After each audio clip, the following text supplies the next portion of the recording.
we'll talk about everything. But I figured let's go through the Forex pairs to start. Okay.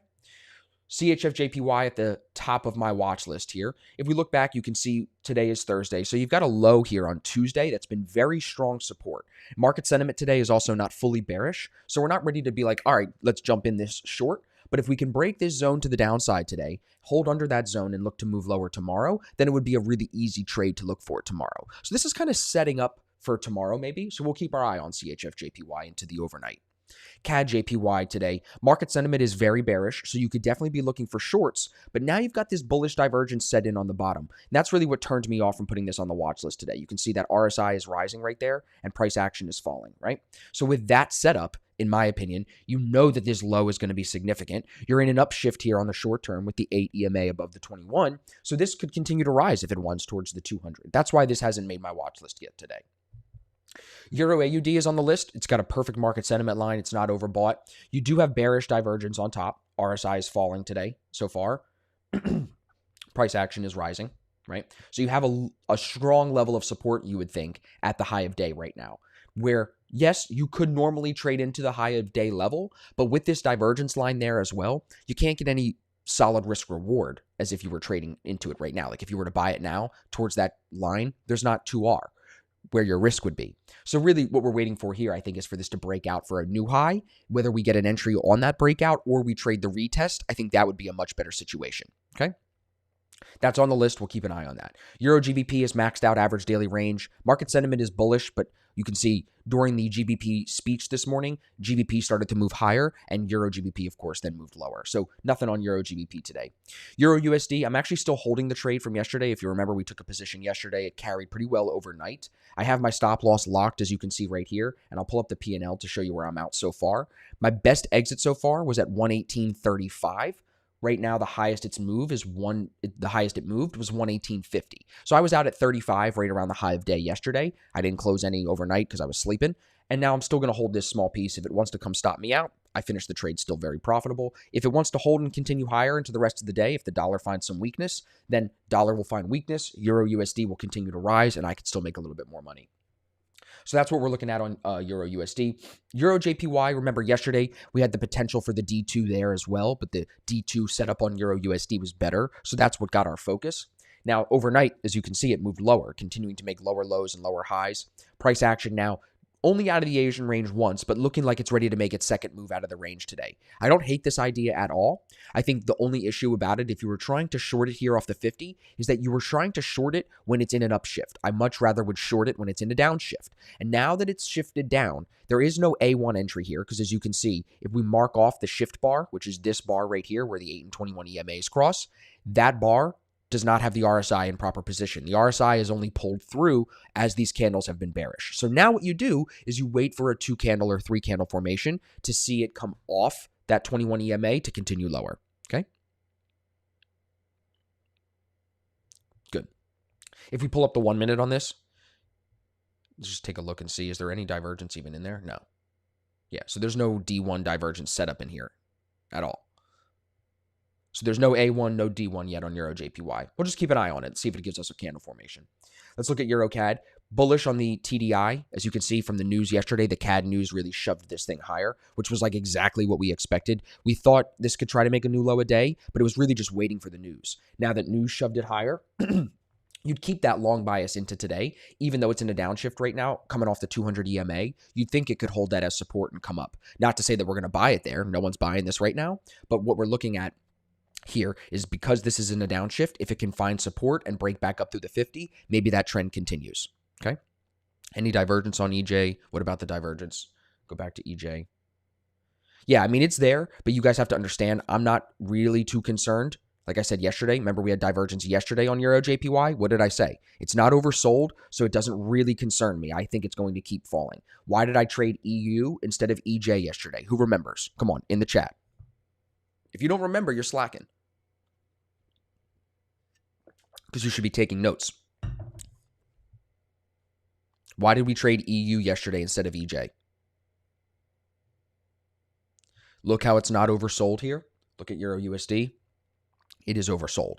Divergence from an oversold level is much more significant than just floating divergence. Look at how this is divergent, and you could have thought it was going to reverse and move higher. It didn't. It continued lower. Divergence will continue to build. Jen, I know you're just getting into this. Quentin, I know you guys are just getting into this. Don't let divergence just make you think it's going to reverse. Until it's above the 50 in this situation today and holding above that 50, there's no reason to think this will reverse. Now, the fact that it's broken above the 50 twice, see how it broke above the 50 once here and then twice here, that does make me think that it won't move for a new low of day. So that's why I haven't really been saying anything about Euro JPY. Yep, no, Billy, you got the better thing. Tariq, you got the better thing. Yep, Jen, you got it. Yep, you guys remember. Good. Okay, awesome. Everybody gets it. Perfect. The risk reward was better and it was oversold. Exactly. So today, I would not use this divergence. It's not oversold. I would not use this to say this is going to reverse. But if it does get back up through the 50, then what do you have? You have a higher low here off the divergence low, and that would then be a signal that it could rise since it's already got 2 breaks of the 50. But if it's divergent and it's still under the 50, I would not be looking for a reversal. Don't let that divergence talk you out of the trade. If you still can't get good risk reward to that divergence, still don't take that trade. It still has to have good risk reward, okay? Let's go through the rest of the list and we're going to circle back. Euro NZD, inside the Asian range, swapping market sentiment. Clearly, that's not going to be on my list. Starts the day in the sell zone, comes up into the buy zone, not on my list. GBP CHF, maxed out ADR, not on the list. Simple. GBP USD, EMAs very tight together, swapping market sentiment. Buy zone into sell zone, back up into the buy zone. Not on the list. I'm looking for something better than that. GJ interests me today because if you zoom out, you can look at Friday. Key level from Friday that has been kind of support is now broken yesterday, becoming resistance. Coming up to that level here on the GBP news, seeing it come back down off of it, and now slowing at the level from earlier this week. This is from Monday. This is Monday's low. It's now stopping here at Monday's low. So I'm not trading this right now. I'm just watching it. Just watching it to see how it respects these key levels. Market sentiment was good there, so that's why I was on the list. Here's GBP AUD. You can see second day in a row maxing out ADR after a couple of days of slow movement.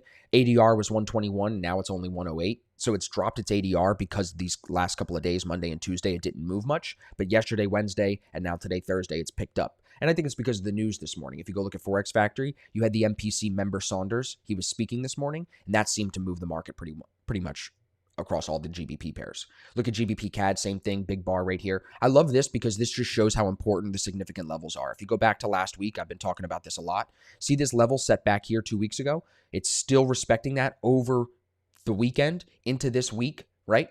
Monday, Tuesday, into this week, still respecting it as resistance. Yesterday, Wednesday, still respecting it as resistance. Even here yesterday, respecting it as resistance. But then on the news, it finally breaks above that and uses it as support. So as it drops back down underneath that level today, seeing it come back above on the news tells me that this is support and that this is bullish. This wants to continue higher. It's already maxed out its average daily range, so I don't think we'll be trading it today, but maybe it now sets it up for tomorrow.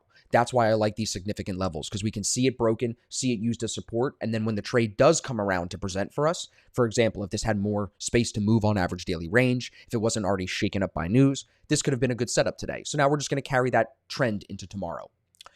GBP NZD is maxed out ADR again today. Remember, this was the trade back here from Monday. As you can see, I still have it marked up because I haven't gone in and saved my markups this week at all yet. I've been busy with other projects. So nothing with GBP NZD. And then I had USD CHF marked up today to be on the list because market sentiment was perfect. But as you can see, it's been building this bearish divergence overnight. It kind of jabbed through the divergence this morning and now has reversed all the way up to the 800. So nothing on this. I'm not going to want to short this back towards the 200, back towards the 50. That's not the way that I like to find good trades. And here on UJ, same thing, basically. Look at the bullish divergence. RSI is rising. Price is falling. It's above the 50. This is probably going up towards the 200 now. So they're on the list because of the perfect market sentiment on USD JPY and USD CHF, but they're not very interesting to me. I think the closest thing you have to a trade right now would be Euro JPY, but even there, it's got to present off the 21 EMA or a D1 off the 50, and it's got to give you good risk reward to this divergence line. Even though it's not oversold divergence, it still has to give you good risk reward to the line. Otherwise, it's not worth it. And that's the watch list for today. Super simple. Nothing super crazy going on. We'll keep an eye on Euro USD to see if it keeps me in this trade. And then Euro AUD is the other thing we're going to keep an eye on. So it's Euro pairs that we're focused the most on this morning. See how this bar is not off the 21 EMA? Let this go break out, get above this zone, and then bring the 21 EMA up for us to trade off of it maybe in an hour or two. That's what I would be watching for this morning. And that's everything that I've got on my list for us. Let's transition over to Bitcoin. We're down 3% today. Remember, we talked about this since Monday. Monday, we closed off the 21 EMA. Tuesday, bearish. Wednesday, bullish, but not that much. It was like a very small gain yesterday. And now today, holding the 8 EMA, RSI falling even more under that market sentiment line, pulling the trend line down. Again, I think now that we're under 33,000, I've been saying this all week. Now that Monday bar broke under 33,000, I think we're going to see this slide into 30K within the weekend. By Monday, I would assume this will be at 30K. Just a guess. I don't know how to time things like that, but I'm just telling you based on the momentum that we might see. Dogecoin continues to fade. If you were just using simple technical analysis, when your 8 and 21 EMAs crossed, you would have been able to get out of this trade around 39 cents, maybe 30 cents, somewhere in there. Now look at what it's at, 19 cents. So for everybody that's still holding Doge, let it just teach you a lesson, really. Like, let it just be a lesson. Hold it to zero. Hold it forever. You're already in. Hold it. You know what I'm saying? Hopefully it's money you don't need. Should have been money that you don't need. But you've already held this long. Why sell it and take the loss now? Hold it. You guys are all diamond hands. Hold it. But I think it should teach you a lesson more than anything else, that you shouldn't be investing in something that you are not knowledgeable about. You should not ignore technical analysis. And third thing, you should not invest in something that is a joke, like literally created as a joke to raise money. Someone got rich off of this. Someone bought this at 6 cents and got out at 20 and got rich, like really made a killing. And then the rest of the majority is holding the bag. Okay? So people are asking about Euro CHF. I don't